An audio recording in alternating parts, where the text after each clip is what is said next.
সকালের নাস্তায় বলুন কিংবা বাচ্চাদের স্কুল টিফিনের জন্য একই ভিডিওতে থাকছে দুই ধরনের ইউনিক টেস্টের ভীষণ মজাদার ক্রিসপি পরোটা রেসিপি।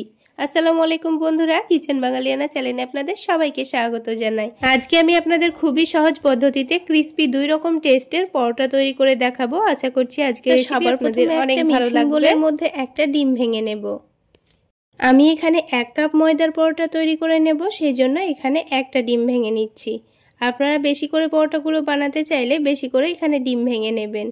এবার এই ডিমের মধ্যে স্বাদ মতো লবণ দিয়ে দিচ্ছি আর দিয়ে দেব 1 টেবিল চামচ পরিমাণ চিনি। পরোটার ডো তৈরি করার জন্য যেমন আমরা লবণ আর চিনি দিয়ে থাকি, ঠিক সেই জন্য আমি এখানে ডিমের মধ্যে লবণ চিনিটা দিয়ে দিয়েছি। এবার একটা হ্যান্ড উইক্স দিয়ে খুব ভালো করে ডিমটাকে ফেটিয়ে নেব। 2 মিনিট ফেটিয়ে নেওয়ার পর চিনিটা যখন খুব ভালোভাবে গলে যাবে তখন এখানে দিয়ে দেব 1 কাপ পরিমাণ ময়দা।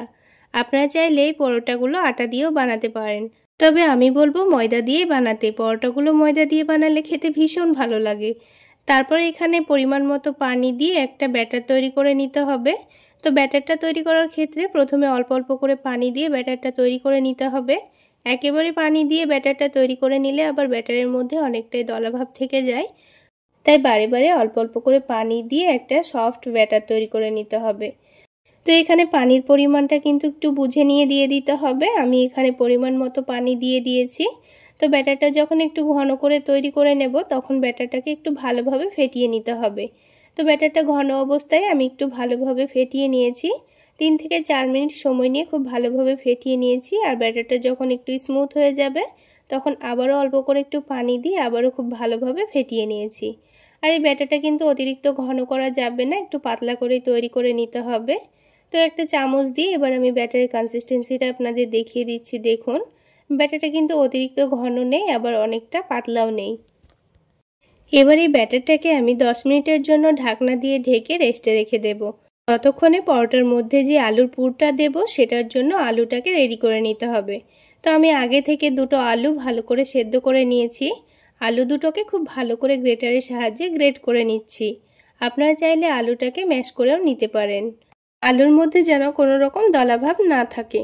তো আলুটা খুব ভালোভাবে ম্যাশ করে নেওয়া হয়ে গেছে। এবার কড়াইয়ের মধ্যে দিয়ে দিচ্ছি 2 টেবিল চামচ পরিমাণ সরিষার তেল। এবার তেলটাকে একটু ভালো করে গরম করে নিতে হবে।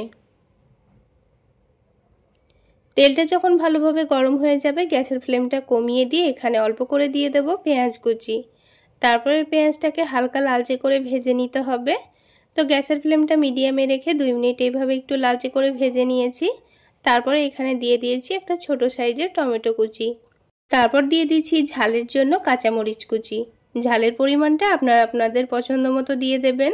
তারপরে স্বাদ মতো লবণ দিয়ে দিয়েছি, সামান্য কালারের জন্য হলুদ গুঁড়ো দিয়েছি, সামান্য পরিমাণ দিয়ে দিয়েছি ভাজা জিরা গুঁড়ো, সামান্য পরিমাণ দিয়ে দিয়েছি ধনে গুঁড়ো, আর দিয়ে দিয়েছি অল্প করে আদা রসুন বাটা। সব কিছু একসঙ্গে খুব ভালো করে নাড়াচাড়া করে ভেজে নিতে হবে। এখানে টমেটোটা যতক্ষণ না পর্যন্ত গলে যাচ্ছে ততক্ষণ অনবরত নাড়াচাড়া করে ভেজে নিতে হবে। আর একটু সময় নিয়ে ভেজে নিলে আদা রসুনের কাঁচা গন্ধটাও চলে যাবে। সেক্ষেত্রে এখানে আলুর পুরটা খেতে ভীষণ ভালো লাগবে। তো দেখুন, কিছুক্ষণ ভেজে নেওয়ার পর এবার কিন্তু টমেটোটা অনেকটাই গলে গেছে আর আদা রসুনের কাঁচা গন্ধটাও কিন্তু চলে গেছে। তো এই পর্যায়ে আমি গ্রেট করে রাখা আলুটা দিয়ে দিলাম। দিয়ে অনবরত নাড়াচাড়া করে মশলার সঙ্গে খুব ভালো করে মিশিয়ে নিতে হবে। যখন আলুর মধ্যে মশলাটা খুব ভালোভাবে মিশে যাবে তখনই কিন্তু এই আলুর পুরটা তৈরি হয়ে যাবে। তো এই আলুর পুরটাকে এবার আমি একটা বাটির মধ্যে তুলে এটাকে ঠান্ডা হওয়ার জন্য রেখে দিচ্ছি। ততক্ষণে ব্যাটারটা কিন্তু আবারও একটু ভালোভাবে রেডি করে নিতে হবে। তো পরোটাগুলো ভেজে নেওয়ার আগে আবারও ব্যাটারটাকে একটু ভালোভাবে নাড়াচাড়া করে মিশিয়ে নিচ্ছি, কারণ এটা 10 মিনিটের মতো রেস্টের ছিল। ততক্ষণে কিন্তু এই ব্যাটারটা আগে থেকে অনেকটাই ঘন হয়ে গেছে। তো আবারও একটু ভালোভাবে নাড়াচাড়া করে মিশিয়ে নিয়ে এবার পরোটাগুলো তৈরি করে নেব। তো তার জন্য প্যানের মধ্যে সামান্য পরিমাণ তেল প্যানের চারিদিকে একটু ভালোভাবে ছড়িয়ে দিচ্ছি। পরোটাগুলো ভাজার সময় কিন্তু এখানে প্যানটাকে অতিরিক্ত গরম করা যাবে না, হালকা গরম করে নিতে হবে। অতিরিক্ত গরম করে নিলে কিন্তু পরোটার মধ্যে একটু ছিদ্র চলে আসবে, সেক্ষেত্রে পরোটাটা দেখতে আর ভালো লাগবে না, আর পরোটাটা পুড়ে যেতেও পারে।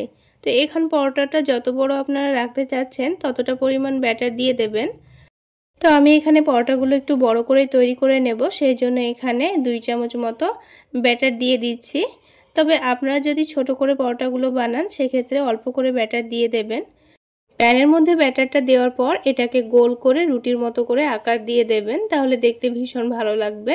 আমি এখানে চামচটা দিয়ে এই পরোটাটাকে গোল শেপ দিয়ে নিয়েছি। এবার দেখবেন 2-1 মিনিটের মধ্যেই ওপরের দিকটা খুব সুন্দরভাবে শুকিয়ে এসেছে। তখন এটাকে উল্টে দিতে হবে। উল্টে দেওয়ার পর নিচের দিকটা যখন হালকা কালার চলে আসবে তখনই কিন্তু পরোটাটা রেডি হয়ে যাবে। তো পরোটাটা তুলে রেখে বাকি পরোটাগুলো ঠিক একইভাবে তৈরি করে নিয়ে রেডি করে নিতে হবে। তো বন্ধুরা, এই পরোটাগুলো তৈরি করার জন্য কিন্তু সবগুলো পরোটা একসঙ্গে ভেজে তুলে নেওয়ার পর আবারও কিন্তু বাকি কাজটা করে নিতে হবে। তো একে একে আমি বাকি পরোটাগুলো ঠিক একইভাবে তৈরি করে নিয়েছি। আর এই পরোটাগুলো হালকা করে ভেজে নিতে কিন্তু খুব বেশি সময় লাগে না, অল্প সময়ের মধ্যেই কিন্তু ভাজা হয়ে যায়। তো এবার আরও একটা আলাদা বাটির মধ্যে একটা ডিম ভেঙে নিচ্ছি, আর ডিমের মধ্যে 1 চামচ মতো কর্নফ্লাওয়ার দিয়ে দিচ্ছি। এখানে যদি আপনাদের হাতের কাছে কর্নফ্লাওয়ার না থাকে সেক্ষেত্রে 1 চামচ ময়দাও দিয়ে দিতে পারেন। তো একটু সময় নিয়ে এবার ডিমের সঙ্গে কর্নফ্লাওয়ারটাকে খুব ভালো করে মিশিয়ে নিতে হবে। তো 2 থেকে 3 মিনিট সময় নিয়ে আমি কর্নফ্লাওয়ারটাকে খুব ভালো করে মিশিয়ে নিয়েছি।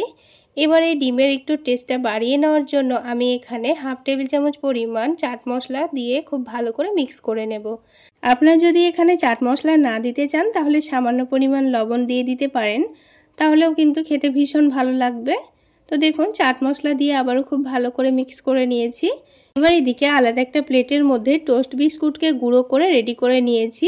তবে আপনাদের হাতের কাছে যদি ব্রেড ক্রাম্বস থাকে তাহলে ব্রেড ক্রাম্বসও নিয়ে নিতে পারেন। এবার আমি আপনাদের সবশেষে পরোটাগুলো কিভাবে তৈরি করে নেব সেটা দেখিয়ে দিচ্ছি। এবার যে আলুর মিশ্রণটা আমি রেডি করে রেখেছিলাম সেখান থেকে অল্প করে একটু মিশ্রণ নিয়ে এই পরোটার ওপরে চারিদিকে একটু ভালোভাবে ছড়িয়ে দিচ্ছি। আমি এখানে অল্প করে আলুর মিশ্রণটা নিয়েছি, আপনারা চাইলে বেশি করে নিয়ে নিতে পারেন।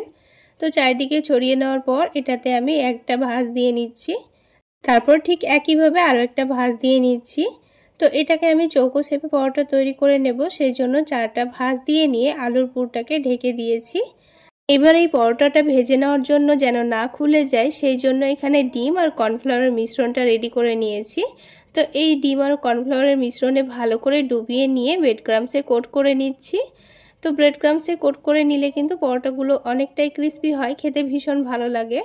তো প্যানের মধ্যে সামান্য পরিমাণ তেল দিয়ে একটা করে পরোটা ভেজে নেব। পরোটার যে দিকটা খুলে যাবে মনে হচ্ছে সেই দিকটাই প্রথমে দিয়ে ভেজে নিতে হবে। তো গ্যাসের ফ্লেমটা লোতে রেখে আমি একদিকটা ভেজে নিয়েছি, আবারও উল্টে দিয়ে গ্যাসের ফ্লেমটা লোতে রেখে ভেজে নেব।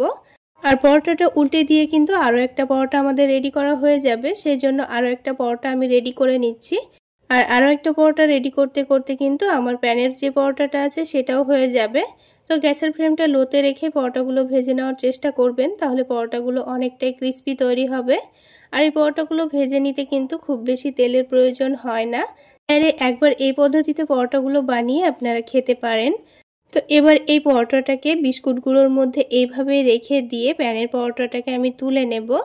তো দেখুন এটাকে এইভাবে রেখে দিচ্ছি। এবার প্যানের পরোটাটা গ্যাসের ফ্লেমটা লোতে রেখে দিয়েছিলাম, সেজন্য কিন্তু খুব সুন্দর একটা কালার চলে এসছে আর ওপরটা অনেক সুন্দর ক্রিস্পি হয়েছে। তো একটা পরোটা আমাদের তৈরি করা হয়ে গেল, ঠিক একইভাবে আমি বাকি পরোটাগুলো ভেজে নেব। তো এই পরোটাগুলো কিন্তু অতিরিক্ত তেল ছাড়া অল্প তেলেই ভাজতে খুবই সুবিধা হয়, যেহেতু এর মধ্যে বিস্কুট গুঁড়ো থাকে তাই তেলটা কিন্তু নষ্ট হয়ে যাওয়ার সম্ভাবনা থাকে, তাই অল্প তেলেই ভেজে নেওয়ার চেষ্টা করবেন। তো আরও একটা পরোটা কিন্তু আমাদের তৈরি করা হয়ে গেল। তো বন্ধুরা, আজকের এই ক্রিসপি পরোটা রেসিপি আপনাদের কেমন লাগলো অবশ্যই কমেন্ট সেকশানে জানাতে ভুলবেন না। আর ভালো লাগলে একটা লাইক শেয়ার করে দেবেন। সেই সাথে আমার এই সহজ রেসিপিগুলো ইউটিউব চ্যানেল থেকে দেখে থাকলে চ্যানেলটি সাবস্ক্রাইব করে দেবেন, আর ফেসবুক পেজ থেকে দেখে থাকলে পেজটি ফলো করে দেবেন। তো বন্ধুরা, একটা পরোটা আমি ভেঙে দেখিয়ে দিচ্ছি এর ভেতরটা। তাহলে বন্ধুরা দেখলেন তো, মাখাবেলার ঝামেলা ছাড়া খুব অল্প সময়ে আমাদের একটা ক্রিস্পি পরোটা তৈরি করা হয়ে গেল। এবার আমি আপনাদের আরও একটি ইউনিক টেস্টের ক্রিস্পি পরোটা রেসিপি তৈরি করে দেখাবো। আজকের এই ইউনিক টেস্টের ক্রিস্পি পরোটা রেসিপি যদি একবার কাউকে বানিয়ে খাওয়ান তাহলে আর অন্য পরোটা খেতেই চাইবে না, এতটাই টেস্টি হয়। তো এই পরোটাগুলো তৈরি করে নেওয়ার জন্য সবার প্রথমে আমি এখানে একটা মিডিয়াম সাইজের আলু মধ্যে থেকে কেটে আগে থেকে সেদ্ধ করে নিয়েছি। এবার এই আলুটাকে ভালোভাবে গ্রেট করে নিচ্ছি। আমি এখানে 1 কাপ পরিমাণ ময়দার পরোটা তৈরি করে নেব, সেই জন্য এখানে মিডিয়াম সাইজের একটা সেদ্ধ আলু নিয়েছি, যদি আপনার পরোটার পরিমাণটা বাড়িয়ে নিতে চান তাহলে এখানে আলুর পরিমাণটাও বাড়িয়ে নিতে হবে। তো আলুটাকে ভালোভাবে গ্রেট করে নেওয়া হয়ে গেছে। এবার এখানে দিয়ে দিচ্ছি পেঁয়াজ কুচি। তারপর এখানে কিছু গুঁড়ো মশলা দিয়ে দেব। তো সবার প্রথমে দিয়ে দিচ্ছি স্বাদ মতো লবণ, তারপরে দিয়ে দিচ্ছি অল্প করে একটু ভাজা জিরা গুঁড়ো, তারপরে দিয়ে দিচ্ছি ঝালের জন্য সামান্য পরিমাণ মরিচের গুঁড়ো, চাইলে আপনারা এখানে কাঁচামরিচ কুচিও দিতে পারেন। সামান্য পরিমাণ হলুদের গুঁড়ো দিয়েছি, একেবারে সামান্য পরিমাণ দিয়ে দিচ্ছি গরম মশলা গুঁড়ো। এবার এই পরোটার টেস্টটা একটু বাড়িয়ে নেওয়ার জন্য এখানে আমি 1 টেবিল চামচ পরিমাণ চিনি দিয়ে দিচ্ছি। আপনারা চিনিটা না দিতে চাইলে না দিতেও পারেন। এবার সবশেষে সয়াবিন তেল দিয়ে আলুটাকে খুব ভালোভাবে মাখিয়ে নিতে হবে। তো দেখুন মশলার সঙ্গে আলুটাকে খুব ভালোভাবে মিশিয়ে নিয়েছি। এবার এখানে 1 কাপ পরিমাণ ময়দা নিয়ে নিয়েছি। ময়দাটাকে আমি অল্প অল্প করে দিয়ে আলুর সঙ্গে খুব ভালোভাবে মাখিয়ে নেব। বন্ধুরা, আমি এখানে ময়দা দিয়ে পরোটাগুলো তৈরি করে নেব। আপনারা চাইলে এখানে আটা দিয়েও পরোটাগুলো তৈরি করে নিতে পারেন। তো ময়দার সঙ্গে আলুটাকে খুব ভালোভাবে মাখিয়ে নিয়েছি। তো এখানে আলু দিয়ে ডোটা তৈরি করা হয়নি, সেই জন্য এখানে সামান্য পরিমাণ পানি দিয়ে আমি একটা শক্ত ডো তৈরি করে নেব। পানিটা কিন্তু একটু বেশি করে দিয়ে ফেলবেন না, তা নাহলে ডোটা কিন্তু অনেকটাই নরম হয়ে যেতে পারে। তাই বারে বারে সামান্য পরিমাণ পানি দিয়ে এখানে ডোটাকে একটু শক্ত করে তৈরি করে নিতে হবে। তো ডোটা আমি একটু শক্ত করে তৈরি করে নিয়েছি। এবার এই ডোটাকে কিছুক্ষণের জন্য রেস্টে রেখে দেব। ততক্ষণে এখানে একটা ব্যাটার রেডি করে নিচ্ছি। তো আমি এখানে 2 টেবিল চামচ পরিমাণ কর্নফ্লাওয়ার নিয়েছি আর নিয়েছি 2 টেবিল চামচ পরিমাণ ময়দা। আপনাদের হাতের কাছে যদি কর্নফ্লাওয়ার না থাকে সেক্ষেত্রে শুধু ময়দা দিয়েও ব্যাটারটা তৈরি করে নিতে পারবেন।